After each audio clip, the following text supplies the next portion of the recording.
Bonjour les camarades, nous sommes le mardi 28 mai 2024, il est 7h30 et aujourd'hui je vous emmène à l'Euromanifestation des cheminots avec nous. Allez, suivez-nous.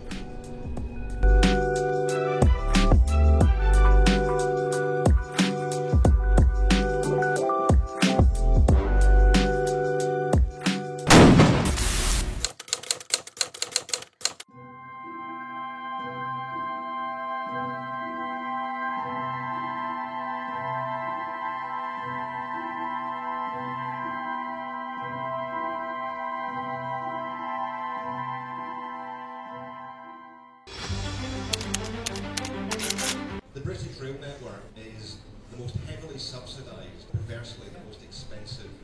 It didn't take long, due to the dangerous safety record, for that to be disbanded. The incidents that you heard from the 90s and the noughties were caused because of that privatisation, that greed. And now we get to now, where all we see is outsourced workers being paid a pittance.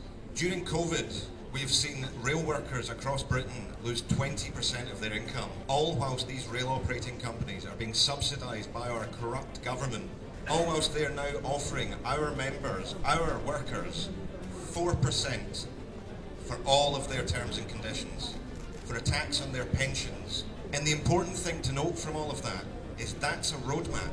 Britain is a roadmap for what is going to happen in Europe. That will come here. Una legge contro lo sciopero che rappresenta un pericolo enorme se diventasse una regolamentazione della UE, valida per tutti i paesi come qualcuno vorrebbe, a difesa della presunta libertà di movimento dei cittadini, ma che invece si trasformerebbe in uno strumento in mano ai padroni per reprimere le lotte.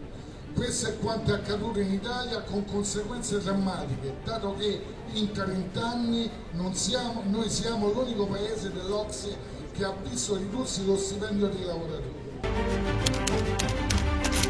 Pour 18 dernières années, il y a 1989 événements précurseurs, c'est-à-dire presque des accidents. De 2008 à 2021, 324 accidents graves ont été recensés sur les réseaux ferroviaires nationaux, faisant 199 morts et 170 blessés graves.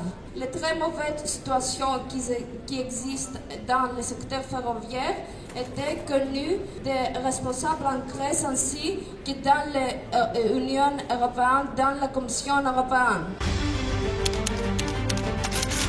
All that privatisation has done for my members and our industry has been attack after attack after attack on pay, terms and conditions and pensions. We've seen the extension of driver-only operation, removing guards from trains. I've spent 47 days out on strike in defence of my job and passenger safety.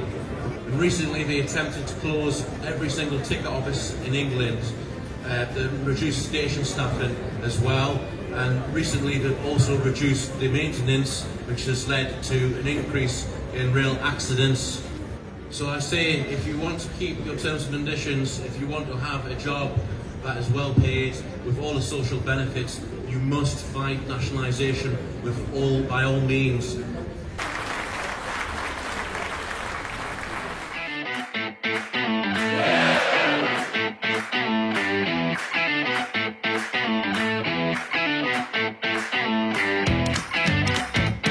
Alors est-ce que tu peux nous expliquer pourquoi nous sommes ici aujourd'hui? Quels sont les enjeux et les revendications de cette Euromanifestation? Alors on est ici à l'appel de l'ETF, le transport ferroviaire européen, et plus particulièrement à l'appel de notre fédération, la fédération CGT des cheminots. On est là pour manifester contre la libéralisation du rail.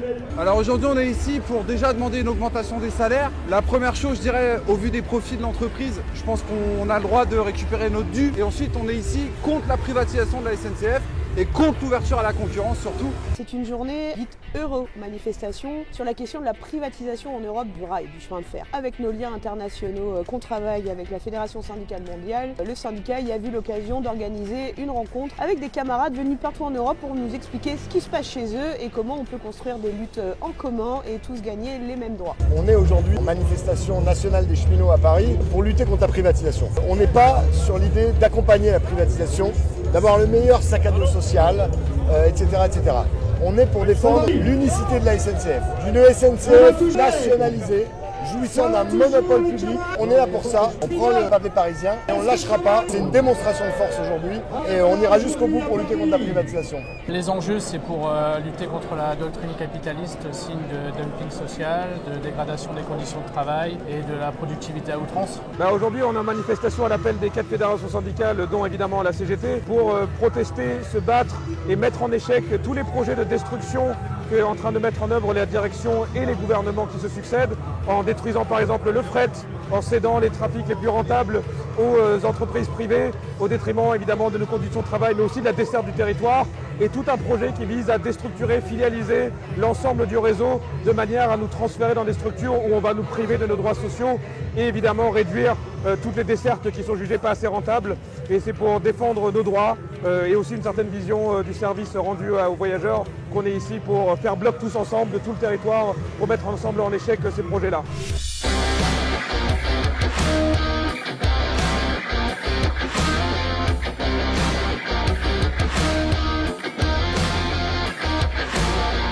Des camarades européens sont présents aujourd'hui. Est-ce que nous avons des intérêts communs avec eux? Alors les camarades européens qui sont là aujourd'hui, c'était hyper intéressant de les avoir. Et ces 3 pays sont quand même des pays ravagés par la privatisation du rail. Bien sûr que nous avons des intérêts communs. On a vu que dans toute l'Europe, il y avait la même vague de privatisation des transports publics, dans le ferroviaire bien sûr, mais pas que. Des attaques contre les droits de grève dans toute l'Europe, et on l'a aussi à la SNCF. Donc on a des intérêts en commun. D'ailleurs, nos patrons, eux, ils savent qu'ils ont des intérêts en commun. La SNCF, elle rachète des lignes ferroviaires, des lignes de métro, des lignes de bus, avec l'argent du service public qu'on a généré nous par notre travail. Donc les patrons, ils travaillent ensemble. Donc à nous aussi de travailler ensemble. On se rend compte que c'est l'Europe qui dicte un petit peu les règles au niveau ferroviaire. Ils sont confrontés à la libéralisation du marché et au fait d'être confrontés à la sous-traitance ou à tous les dysfonctionnements que nous aussi on connaît en France. Que c'est les mêmes politiques qui s'appliquent dans ces pays, que ce soit en Angleterre, en Grèce, en Italie, en Allemagne, Suède, j'en passe. Ces mêmes politiques de destruction systématique de nos droits, des différents services publics qui se sont constitués ces dernières décennies, qui sont en train d'être menés. On a les mêmes patrons qui sont en train de mener les mêmes politiques avec des gouvernements qui servent les mêmes intérêts. Donc il faut évidemment qu'on fasse bloc ensemble et qu'on ait une stratégie commune pour les mettre en échec partout. On est un syndicat de classe et de masse et pour nous, il y a nécessité d'unifier l'ensemble des salariés, que ce soit au niveau de la France mais aussi au niveau de l'Europe et au niveau mondial. Le gouvernement se cache derrière les directives européennes pour nous imposer des reculs sur nos conquis sociaux. L'ensemble des attaques dégrade nos conditions de travail et par conséquent, il y a nécessité de s'unir et de faire bloc.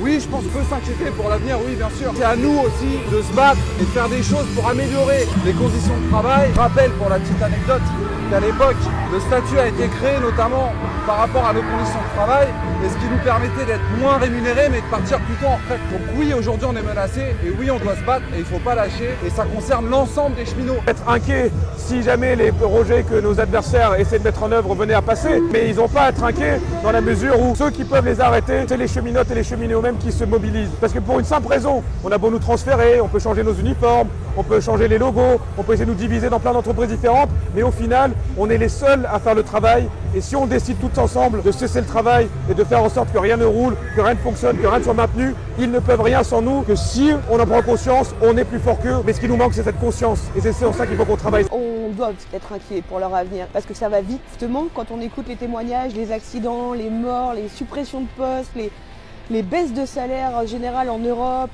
la casse des conditions de travail, et spécialement pour les cheminots avec l'application du 4e paquet ferroviaire européen qui n'est pas obligatoire. La France l'applique avec zèle et oui, tous les cheminots de France et de Navarre, tous les travailleurs du rail doivent s'inquiéter. Ouais. Déjà dans un premier temps, c'est inquiet pour l'entreprise ferroviaire publique SNCF, tant sur le niveau de la sécurité, avec une sécurité qui baisse pour les usagers, les circulations, mais aussi pour les cheminots au niveau de la formation, et puis une dégradation de la qualité du service, déshumanisation des gares, mais aussi des trains, une externalisation à outrance et donc une dégradation du service, et inquiet aussi pour les cheminots avec la disparition du statut. Oui, il faut être inquiet parce qu'en face de nous, on a des gouvernements ultralibéraux, on a des dirigeants qui sont aux ordres et on a une Union européenne qui sert de levier aujourd'hui pour la privatisation. Donc évidemment qu'on a des raisons d'être inquiets, mais on a aussi des raisons d'espérer. Tant qu'il y a des marges de lutte, il y a des marges de victoire. On en constate tous les jours des victoires locales sur l'emploi, les salaires, les conditions de travail. On a, oui, des motifs d'inquiétude. Il faut être lucide par rapport à ça. Il ne faut pas non plus se désespérer, se dire qu'il n'y a rien à faire. On a des motifs de gagne.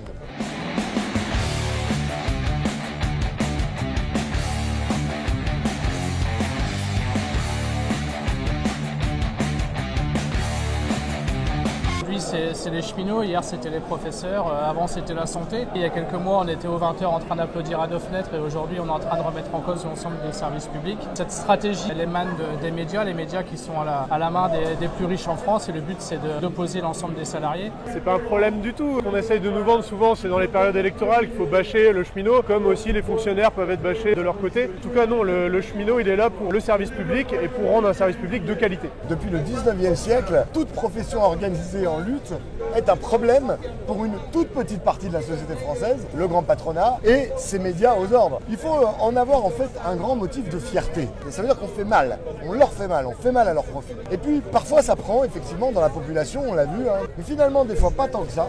Et surtout on l'a vu, quand les cheminots ont fait la démonstration de leur capacité à être à l'avant-garde des luttes interprofessionnelles, eh bien on était soutenus, on était aimés. Donc on n'a pas à changer en fait. Absolument pas. Les cheminots, ils représentent historiquement la force, ceux qui se battent, ceux qui luttent, ceux qui grèvent et ceux qui gagnent. On stigmatise énormément les populations qui luttent. Cheminot bashing, forcément, ça coupe la discussion directement avec la population, ça aide du coup le capital ou le gouvernement, l'entreprise à diviser sa population et si la population est divisée, ça sera plus facile pour ensuite diviser l'entreprise elle-même. Ça date pas d'aujourd'hui le cheminot bashing. On regarde déjà au début du XXe siècle et même au XIXe siècle, déjà à l'époque du temps des compagnies privées de la vapeur, les médias critiquaient déjà très fortement les cheminots qui se mobilisaient pour la seule et simple raison que déjà à l'époque ils étaient aux avant-postes des luttes sociales et ont notamment obtenu des acquis qui ont eu tendance au fil du temps à s'étendre à l'ensemble du monde du travail, que ce soit la retraite, que ce soit les congés, que ce soit les conventions collectives. En fait, le statut des cheminots c'est un précurseur des conventions collectives. Je dirais pour les médias, oui, pour tous ces grands médias, on est devenu un problème pour eux, alors qu'au fond, on est quoi? On est simplement des salariés, des ouvriers qui travaillons,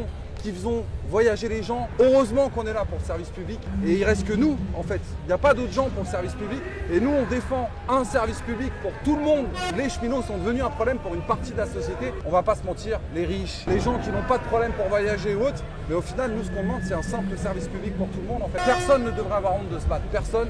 On se bat pour des choses justes, et pour un véritable service public. Merci à DJ Bad Mike, merci à Max, merci aux camarades qui ont tenu la camionnette. On se baisse, on bloque, on se baisse. 2, 1, 2, 3, sautez. Vous êtes un CGT. Oui, vous êtes un CGT. Vous êtes un CGT. Et voilà, nous sommes de retour en Bretagne, après cette belle manifestation qui a réuni plus de 8000 cheminotes et cheminots. Merci d'avoir regardé cette vidéo et on se retrouve très vite mes camarades.